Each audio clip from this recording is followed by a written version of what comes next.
Meron sigurong okasyon dito mga kababayan kasi merong mga upuan, no? Parang merong kasal, no? Or pamalay, ano? So, kasi, di ba, istong, no? Yung mga ganito ay kasagaran sa mga kasal.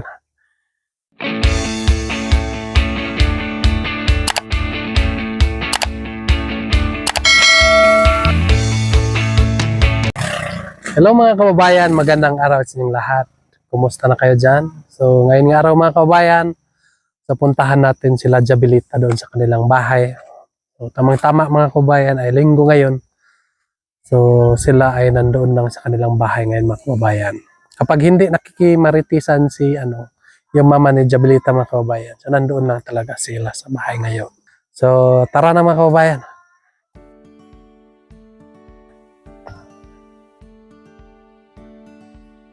May konting ulan kasi dito mga kababayan kanina. Kaya ay basta yung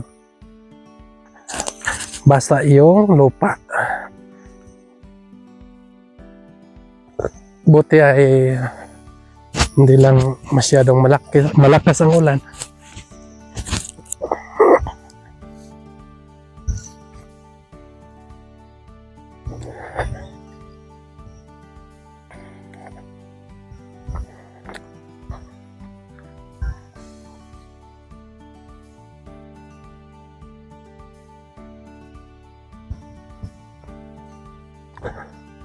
Parang may tao ito. Tingnan natin.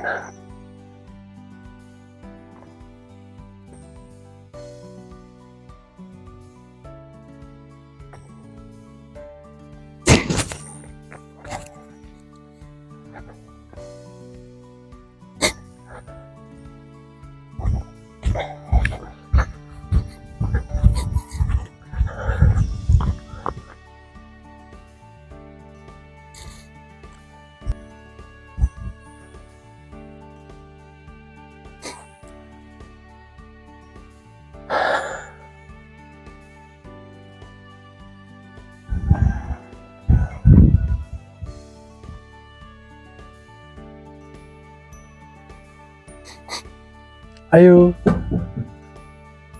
Ayo. Ayo.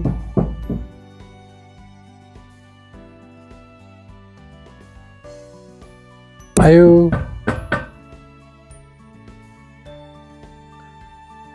Ayo. Wala pang tao mga kababayan doon sa kapitbahay. Pero meron nang nagsundo sa kanya nga pasabihan nga nandito kami. So, meron sigurong okasyon dito mga kababayan kasi merong mga upuan, no? Parang merong nag-birthday or kasal, no? Or pamalay, ano? So, tanungin natin mamaya sila kung ano yung mga event na ginawa nila dito mga kababayan. Bakit meron itong mga upuan?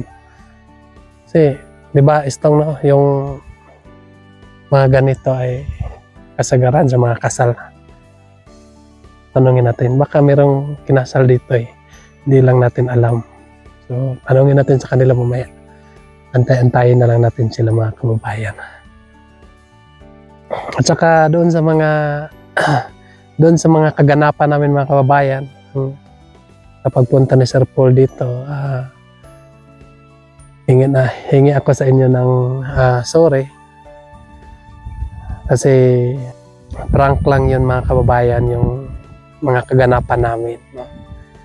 Nag-usap kami ni Sir Paul, ngayon ang gagawin namin para makilala namin ang bawat isa sa amin. Tulad ni Peter Paul at kang Madam Yola. Doon talaga natin makikita kung mahal ba tayo ng ating kasama, no? Doon natin mapipil mo kababayan kung gaano tayo mahal sa mga kasama natin tulad ni Peter Paul, Madam Yola, no? So kapag hindi pa tayo nila mahal, so wala nang daming tanong, no? Daming tanong, bakit ganyan, bakit gano'n, di ba? So, nagpapasalamat po ako no, sa kanila. Lalong-lalo na po kay Sir Paul. Dahil po ay ang pagmamahal niya sa amin ay pantay-pantay. Walang mahal niya yung isa, no? Ang pagtingin niya sa amin ay pantay-pantay lang. Kahit ako ay isang katutubo, pero yung pagtingin niya sa akin ay tulad din sa pagtingin nila kay Madam Yola, Peter Paul. So, wala akong maisabi sa kanya, no? Pero, yun kasi mga kababayan, siya kasi ang director mga kababayan, no? So, kapag ano yung sabi niya sa akin, so, kailangan nga sundin ko yung sinabi niya sa akin. So, nung una kasi mga kababayan ay sabi ni Peter Paul sa akin nga, Brad, punta kami dyan, tapos magluto ka ng kamote. So, nagluto ako ng kamote para pag dumating sila doon sa bahay, so meron silang makain. No? Pagkatapos, ilang minuto mga kababayan, nag-chat din si Sir Paul sa akin. Sabi niya sa akin, Eds ka ng meron tayong gagawin. No? Sabi, i-prank natin si Madam Yola at Peter Paul. Yun ang sabi niya sa akin. Sabi niya, kunwari nga umalis ka na sa team. So, ginawa ko, sabi ko, magaling ako dyan. Iyak-iyak ako. No? So, yun ang kaganapan namin mga kababayan. So, pagdating nila doon sa bahay, so, medyo maldito daw ako. No? Kailangan ko yung hindi mamansin. Kasi, yun ang papel ko eh. Nagawa namin yung plano namin sa dalawa. No? Pero yung dalawa, si Peter Paul at Madam Yola, hindi talaga niya alam nga prank pala. No? Kasi nakikita naman niya sa akin nga seryoso kay Sir Paul. No? Pero mga kababayan ay prank lang yon.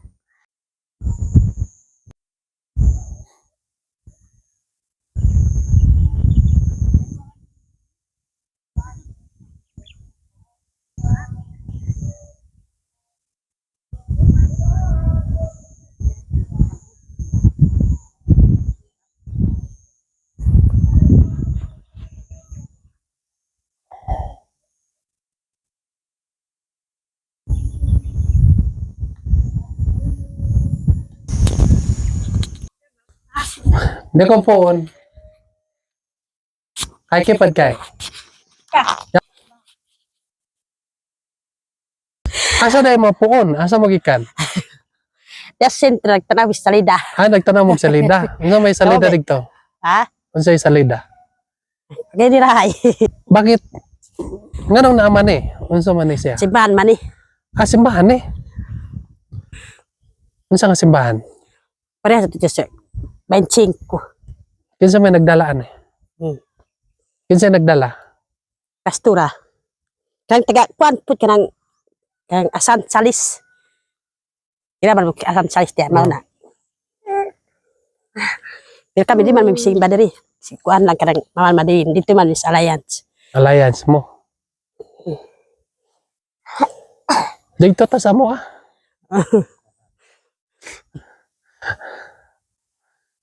Kumusta? Okay ra.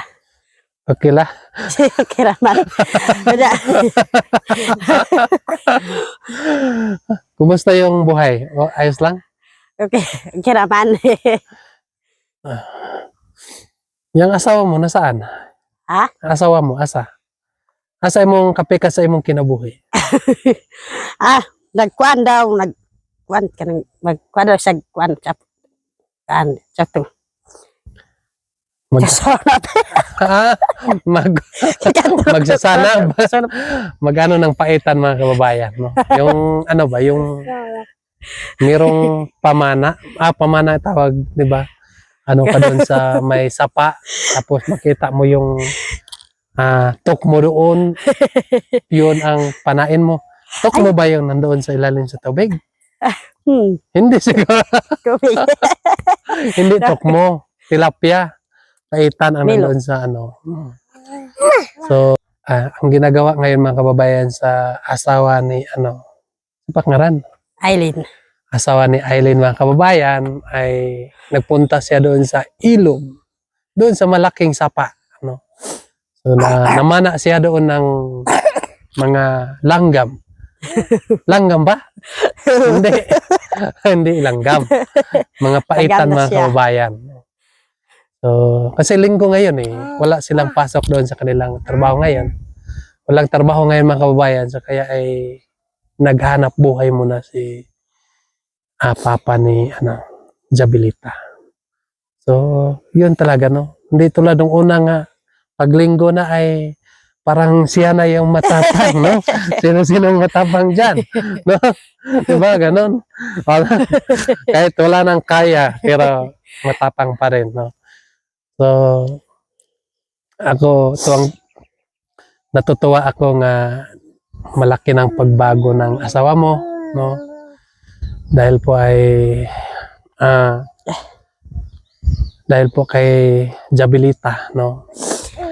Kasi po mga kababayan, kapag ganun talaga yung ugali ng papa ni Jabilita, so parang malagay sa alanganin ang pag-aral ni Jabilita, no? So kaya ay malaki yung papasalamat ko nga nagbago talaga yung kanyang asawa. Kasi kinakausap ko siya mga kababayan nung nandito kami. Sabi niya sa akin nga nagbago na daw siya. So ngayon mga kababayan ay totoo pa lang nga nagbago na siya. Sana po ay hindi na niya balikan yung nakaraan niya. No, kalimutan na lang niya yun. Kasi kapag babalikan pa niya, no, so masira lang talaga yung pamilya niya, di ba? So, kumusta mo pag-eskwela mo? Kira. So, araw-araw ba ka pasok doon? So, dapat pag may pasok ay huwag mong katingan yung klase mo, ha? So, kinahanglan kapag ting eskwela gani madugid kag eskwelahan. At pag naka sa eskwelahan, kinahanglan nga maminaw gyud ka sa istorya sa maestra sa imo, ha? Maminaw ba ka dito? Wala. Minaw. Unsa na gay grade mo ron? Grade 4. Grade 4. Oh. Sunod grade 5 na ka. Sunod grade 6 high school, no? Grade 9. May eskwela kag tarong, ha? Ako naglaom ko nga anang makalampos yun ka sa pag-eskwela. So mga kababayan ay hindi pa talaga huli ang lahat. So may pag-asa pa nga makatapos ka sa imong pag-eskwela, no? At basta kay focus ka lang sa iyong pag-aaral, makatapos ka sa iyong pag-eskwela. So lalo na nimo nga naka-sponsor, no? So dapat ipakita nimo sa imong sponsor nga kanang dili sayang ang gihatag sa imo, ha, di ba? So dapat tumbasan nimo ang kwarta nga gihatag sa sponsor sa inyo. So paningkamot gid ka sa imong pag-eskwela kay dili lalim, no? Although kanang naman tay income, dili man gid ta mapas mo nga bisag wala ta kauman. Pero mas nindot gyud, no? Nakita gyud nako nga mas nindot gyud nga nagyud tay mahuman sa tong makauman gyud ta sa tong eskwela. Labi na sa imuha nga babae ka, dapat maningkamot ka nga makahuman ka. Kasi wala ta kabalo. Mabot ang panahon nga mudalaga na ka, no? Mudako na imong edad. Siyempre kung mudako imong edad, magminyo na ka. Kunya ikaw wala kay natapos, wala ka kabalo imong asawa palahubog, no? So lisod kaayo. So mas nindot ng mo eskwela ka og tarong. Ayaw pag una-una unsa, no? Isa isa lang sa ang imong i-focus ron. I-focus nimo ang imong pag-eskwela para mauman gyud kasi imong pag-eskwela, no? Wala mga wala may problema, di ba? Kaya naman kay sponsor. Ang inyong gabayan ninyo ang inyong mga anak, dapat turuan ninyo ng maayos. Kasi nandyan yan sa inyo. Kayo ang magturo sa anak niyo. Huwag niyong iasa ang anak niyo sa ibang tao. Dapat kayo, yung magulang, kayo talaga ang magturo sa anak niyo. Na dapat gagawin niyo ang tama. Kasi meron na tayong mga scholar na hindi pa natapos sa pag-aaral pero may boyfriend na. Yun ang ayaw ko nga mangyari sa iyo. Dapat ilagay mo sa utak mo na walang boyfriend. Walang uyab-uyab. Labi na budalaga na ka. Di gud ka mag-uyab-uyab. No? Higugma ang imong sarili o ang imong magulang para makahuman kasi mong pag-eskwela, di ba? Asara man na kung mahumanagin kag eskwela. Kasi po mga kababayan ay minsan mahiya tayo sa ating sponsor, no? Sila ay nagpadala ng pera sa atin. Ang hangad lang nila ay makatapos sa pag-aral yung bata nga. Tinutulungan nila. Pero bakit ganon, no? Bakit nila sinasayangan? Ang sinabi ng sponsor natin na hanggat maaari hindi mo na talaga mag boyfriend, no? So tulad ni kapatid ni Irene, siya ay may boyfriend na. So hindi ako naniniwala noon. So kaya pinuntahan ko at tinanong ko siya. Pero hindi naman siya nagsisinungaling sa akin. Nagsasabi siya sa akin nga meron na. So yun ang sabi ng sponsor, nga tapusin na lang yung grade 10 niya. Pagkatapos noon ay bahala na siya. So dapat ay focus lang tayo sa ating mga anak. Ikaw, focus ka lang sa imong anak. Turuan mo sila ng mabuti para dumating yung panahon na sila ay makatulong din sa inyo at lalong-lalo na sa kanyang sarili. So, yun lang mga kabayan, no? So, naintindihan mo ba yung sinasabi ko? So, sana ay ilagay mo sa iyong puso na focus ka lang sa iyong pag-aaral na. So, yun lang po mga kababayan at papasalamatan lang po natin yung sponsor ni Jabelita na si Emily Gwen ng Singapore. Maraming salamat po sa iyo sa walang sawang nagasuporta kay Jabelita. Sana po ay hindi masasayang ang binigay ng sponsor sa iyo, no? So, gamitin nyo ng maayos para maayos yung pagpasok ng bata doon sa eskwelahan. Hindi siya gustumin. Meron siyang pangbaon araw-araw. So, ikaw na lang bahala, no? So, itong pera ay huwag mong ibigay ng asawa mo. Diyan lang sa iyo. Kasi dapat ikaw yung ikaw yung mag-budget. Ha? So, ito na yung pera mo.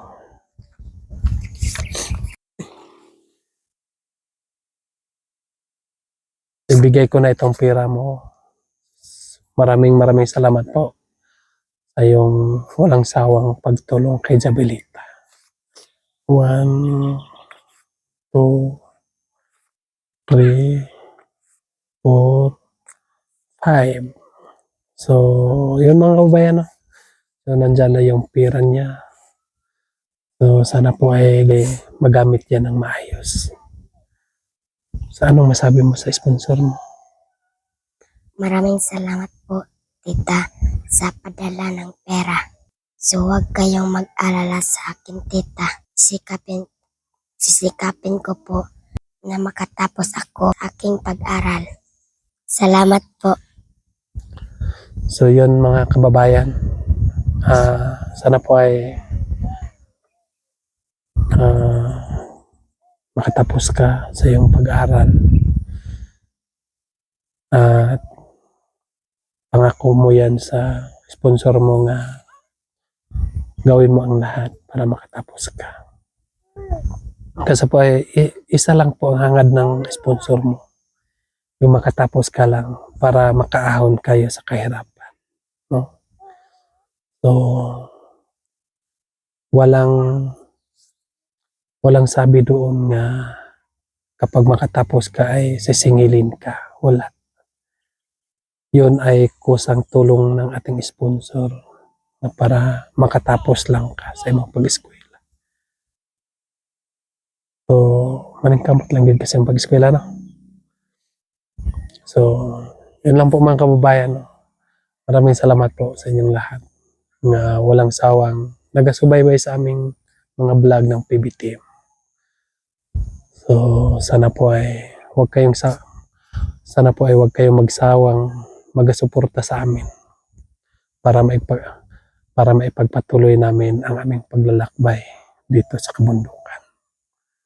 At maraming salamat din sa walang sawang nagasubaybay sa aking YouTube. Yun lang po. God bless you. Bye-bye.